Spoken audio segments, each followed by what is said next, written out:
लंकादा मिटेरम department की कैनोनी ओजा कई लंगी होगा कैला कर दी जाएगा ओजा ना हुजी लेगा मतलब है jadi oja profesor mulai kan langka koles itu ya bisa langka dari gua ngasih kena jadi itu dia main ngasih macam sakai secara macam apa pula deh kalau macam ni cuma lah orang tu nak kerja lagi cuma nak main tu ngasih kau ini video saya jadi mana lagi tu mesti aku boleh kerja macam tu lagi apa ini macam ni ngasih sakai secara bawa mungkin saksan macam ada cuma main tu video macam मैं अपन share कर दिया थे मैं अंदर में note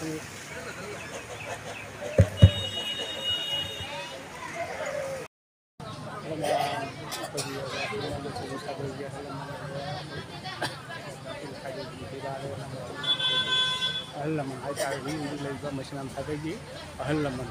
आदि मकोई न तरफ बाल चावरे इधर साथ में मैं मशीनों में मशीन में मखाद कमगा मशीदी में कम से लाल का तो मशीन चक्कर जरी मैं अंदर में से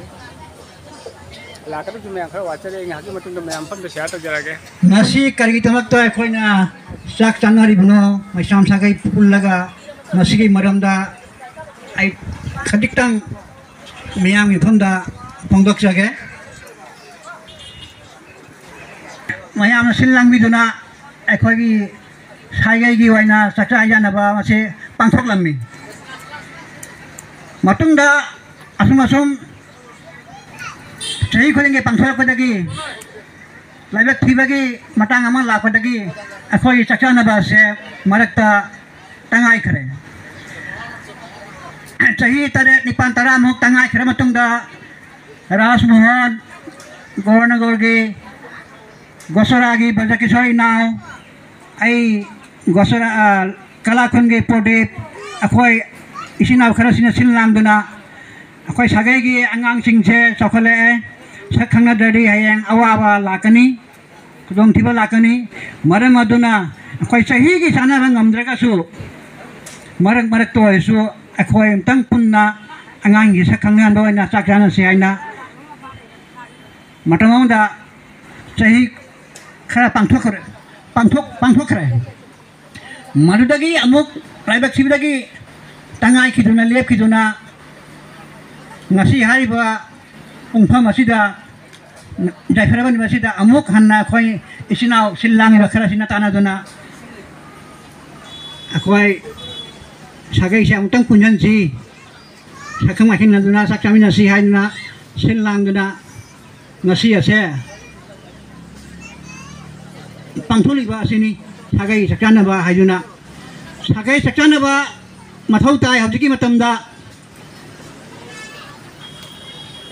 अखोइना हाना हुदोखरमगसु अखोइना लेफ्रा मतुंगदा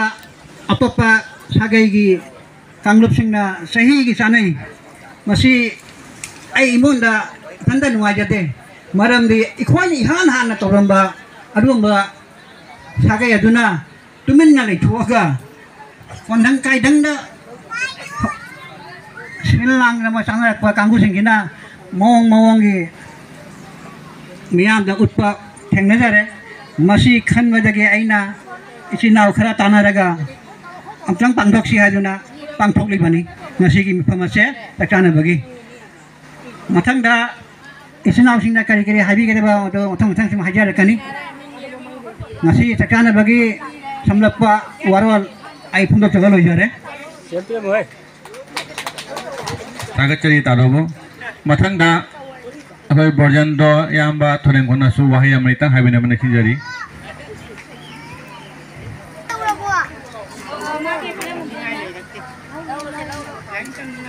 इखोने जिकाइनि हानि केनो ममांगे जे सुसानना लेरमिनि दोबु माक्ता थादो बुदगी हुजिक ngasi kena ikhoi sejibugi tara ndoni pama numida siga dilona kumsigi oi hogali sinamu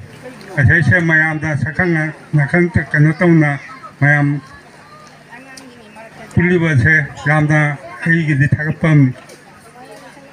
ramna sahaja masaga jum koisar ibu thagi taraga hundoi ni pan ma chaibungi nongma jing nimita हाइबा जखोय मसनाम सागै लुवांग जे की सलाइदा गांथोय जरबा जखोय इसी नाव पुनमु नंगसी याफबा थौजांगी तमक तंगसी हारिबा सजिबु थागी तरागो हुंदोइनि पांबा चेउंगी नोंमाजी निमना सिदा दक्षिण उदयपुर मणिलाकाई की लमदमदा असी थौरिबा थोरम मसीगी याफबा थौजा नोंदमबियो हाइदना मयाम यफमदा निंसिंगजरी अमहक्सु हारिबा जेक सलाई पोपीर ममरा जखोय इपा इपु इबुधौ सिंगना ngasi masna dagi luang jet ki tamakta ngasi punna jkhoi tawminare he yaphaba thaujan nongde mai ipa ipu lei hideba ahalaman masnam thage bu je ngam thoi birer mai ba ibudho event gi khoya kha thamni jara ga ngasi jai pharaba ngmi sida leireba brahmaputra valley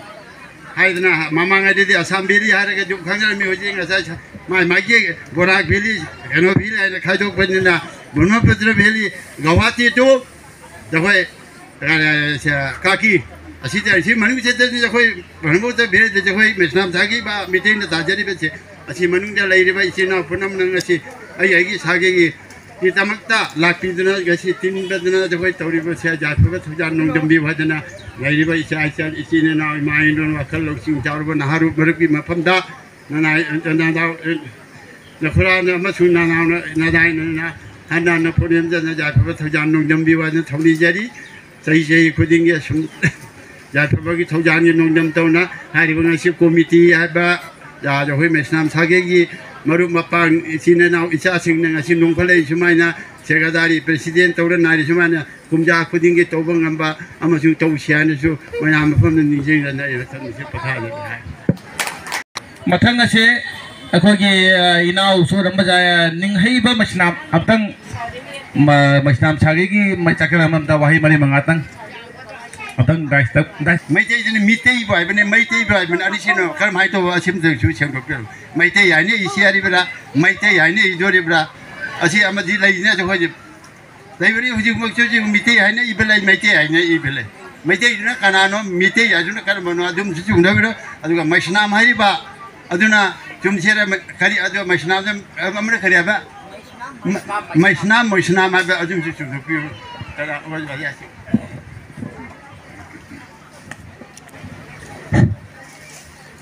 अहम मुक्तदा असिगी इचिनाव ई मरिगी मैसाम सागे की Brahmaputra valley की ओबा सागे मैसाम सागे की अपन बलु असिगी अहम यागना दाइस्ता लिटिंग बिनिबा एगी इपन इपु Chenab रोपु कोंगन खुरमजरी लोयना dice के मखादा हमबिरिबा इने महान इतैमा याम्बा इनाव इसान पुनमक पुसु का खुनो बोचरी ngasi puning da sathina nongai jai ayakna borak valley da leibada akogi lanka da aina hanba lanka se hanba ni punsi da hanba lakpani lanka se da aina sida service phanga mutunda first time ni lanka da laise interview thaba nu mituna hanba ne gi lanka di khongset ado asida asuk jamna khoi mesnam sage ki sinnaw mayam ma leiram base thamoida asuk ki mating nungai jai khoi asumna punna ngasi mi phamle ngasi da phamina dana sangmai khangna ba khoi amana amagi awa nungai tathok tasin jenthok jinsin tongna ba si sathina nungai loina na ngasi ki thorom si sinbiri ba si sai khudingi leptana khoi chu saruk jaba ngamjage amting tawbiu haina nolokchari matang da khogi yamba hagadra khogi mesnam and mesnam ani sigi marakta se na base asing matang dai wahi kumani tang phodok chage ai khogi mitai and metai asi synonym wani ani ma mitai and metai asmai tong nai khogi mamang da khoi na mesnam and mesnam gi matang dai su khara thika charui madura phangakpa ado ngasi phawda dum se na ba madi lai tagu masung ai khoi jari bonda कोई जारी बंदे वो पिया बस ख्वाइदगी जामना मैस्नाम सागे मैस्नाम लेकाय ना मैस्नाम को nine ले ऑलमोस्ट अभी कोई की जीपीसी दा मेंबर में कोई की रिजार्व नहीं पूरा मेंबर में कोई छागी इतना बोड़ा पता कोई मेंबर में काय मैस्नाम छागेगी अतोप सागै की सिंगल बोर्ड में मथौ तादे कोई सागै न बोर्ड आपद दुम कोई मेंबर का अदुमाय तौना लेबसिदा कोई मैसना मैना हाना इरमी तेगु जौजिं मैसना मैना कोई हौजिक ओंथोकले तेगु में कनागुम बखरन हौजिक पालारबोन मागे ददी मैसना मैना इरी लखीपुर की असिगी मतंगदा अखोगी लॉजिकली मीनिंग अमा होइना मैसनाम अखोगी मैसनाम के हौरकफम असे अखोगी मैसनाम से माइबा रेन ओइबा सागै रोमदा मतमदगी निंगथौसिंगना केनो तौबदगी माइबादगी माइबा साबा कांगलुपनि हाइबदगी मैसनाम हाइबा सागै से पीगिबनि हाइना अदुम थिजनबदा फंगजै अदुम अखोय माइबागी माइ से लौरगा मैसनाम लांगदरा हाइबा खल्ली अदुगा मैसनाम हाइबा से अखोय लोमथै ओइ मोइना मसे सिनोनिमनि मैसनाम एंड मैसनाम असे चप मानै बट तगुमसों असे प्रोनाउंसिएशन दा खितंग थीदरकपदगी मैसनाम हाइना इगिबसु ओइरमगदरा हाइबगी सिंगदबदी लेते अदो इंफाल लोमदाइसु मणिपुरदा थिजलुब मतमदा मैसनाम हाइबसे अई फंगनदे मैसनाम हाइना अयाम फंगनै असी Maisnam अखोय फंगनरिबसे मरुओइना अखोयगी outside of the Manipur असिगा फंगनै अजु अखोय तपना मसे अमेंडमेंट तौदना चुंदोकपा हाइबसे चंगे अदुना मैसनाम असिना अईगी वाखलनदी चुमंगदरा हाइबसे अईगी थाजब मलै सब्जेक्ट टू बी करेक्शन मसे मतंग अखोय मैम अमा पुलगा करी हाइबा करी ओना तौसिगे हाइबगी खनबा अमदी दरकार ओरी तगुमसों मैसनाम असिना ओइबम थोबरा हाइबसिंदी थाजब लै असी हारगा मयाम खुरमजरी अखोगी मैसनाम सागैगी चौखटपा तुम हेना मतिंग मंगा थोकपा अमा ओरसनु हाइना इसोदा खुरमजरगा मयामपुना खुरमजरी थागतरी नंगे खाया हानबदा मैसनाम मरुंत्रदि मैसनाम सागैगी अपुनबा सागैगी चाक चानबा नुमितसिगा वहाई अमानितंग अइना हाइजाबा फंगबसे अइगिदि लाइबक फबनी अदुबो डाइसता मंगाम ताबिरिबा मयामगे मफमदा अइना हन्ना खुरमि अमसु सभादा फंबिरिबा सिलिनाउसिंग अदुगैदि इबुंगुंबा इसागुंबा मयामगे डाइसता मखादा फंबिरिबसे सिसु अइनो नुनुकनरेगी अदुगा मैतैरोनसे खतंग संजदबनी अइसे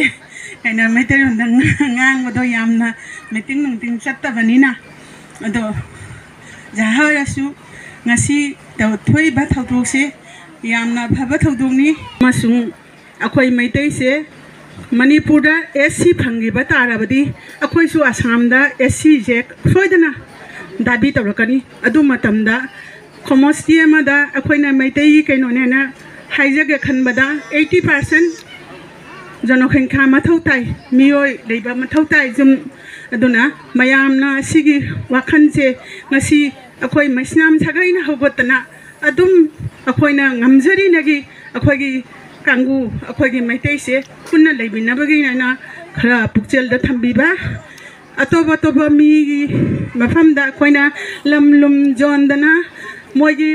परसेंटेज तो संक्शन रखपतारी नोंगमते नोंगमदी अखोयगी अदुगी खुबमदसु मांगझलकनी मणिपुरददी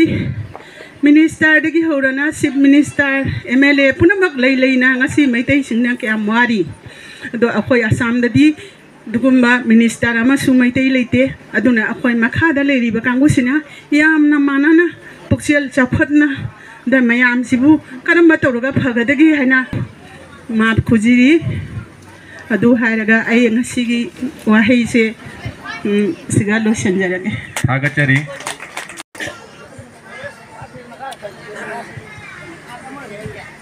इरमदा मसिबु कोनबिरिबा इसोरबु हारमदा पुनेमजरगा ngasiगी ब्रह्मपुत्र भेलीगी मैसनाम सागैगी अपुन बोलुक की बिबारेन ओइबिरिबा डाइसकी फंबिरिबा हिमा इंडोन इतैमा इसेसन लोइना इनाव अदुमगी मफमदा इकाय खुमनबा उच्चबगा लोइना ngasiगी मैसनाम सागैगी चाक चानबा असे मतम कुइरबगी तुंगदा मसी मौफाव नरकपने हाइबा जाय मसीगी मतंगदा ओजासिंगना मयाम खजी खजी हाइबिखरे मसी ममल लेरबा वाहि ngतनी मसीदा मैस्नाम अमदी मैस्नाम हाइबसे टोटली डिफरेंस ओइद्रगसु लिटिल खरख डिफरेंस नि आरान बबु सुमथोक्सी असेंग बबु हनसी चनबिगी मोंगदा चनहनसी असिगी वाखलनी चनबिदरो अखोयगी चनदोरिमी फ्यूचर की स्ट्रेंग ओइदोमी फ्यूचर पिलर ओइगदबनी मरमदुना ngasiगी sagai sak chanaba numit asida akhoi mayek sengna maisnam haisira maisnam hairo sira kari haisiga haibase masi ngasigi maroi ba topic nai na lojai aseng bana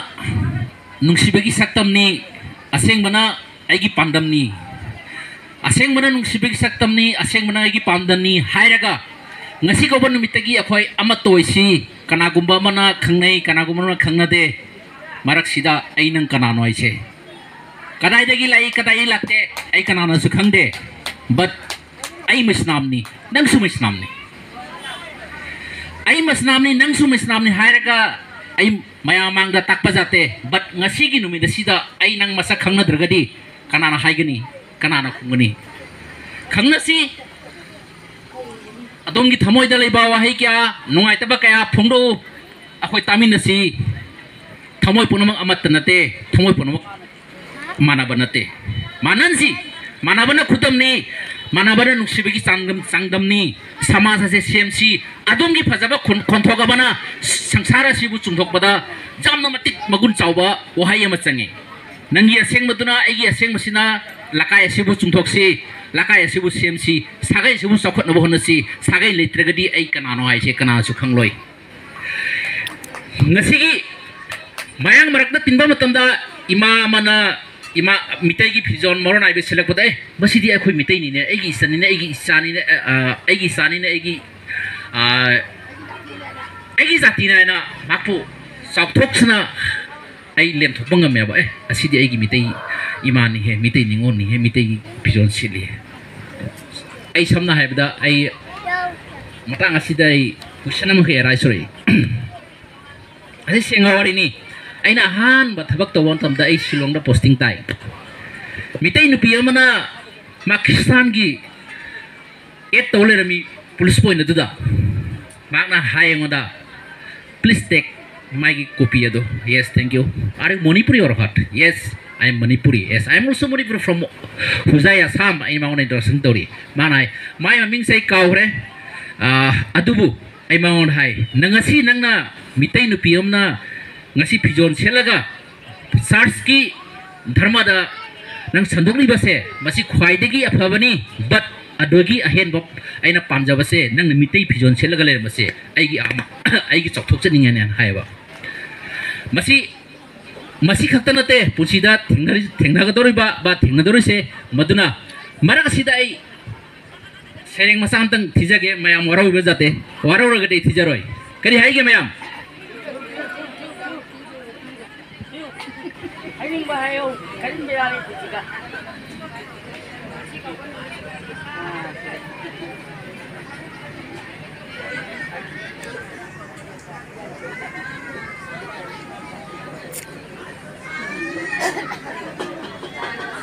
Hayten na ibani war asoy aram jaro basungak pigani but ai saying ai budi nate pamja bahai tare ko pamjare puno maktauri pamja tadi keim to bangam de asoi ba ran jaro sungak pigani serengi ai base basan masnam sereng dai na haningi base haugolik ba akhoigi jumuren ogeda ba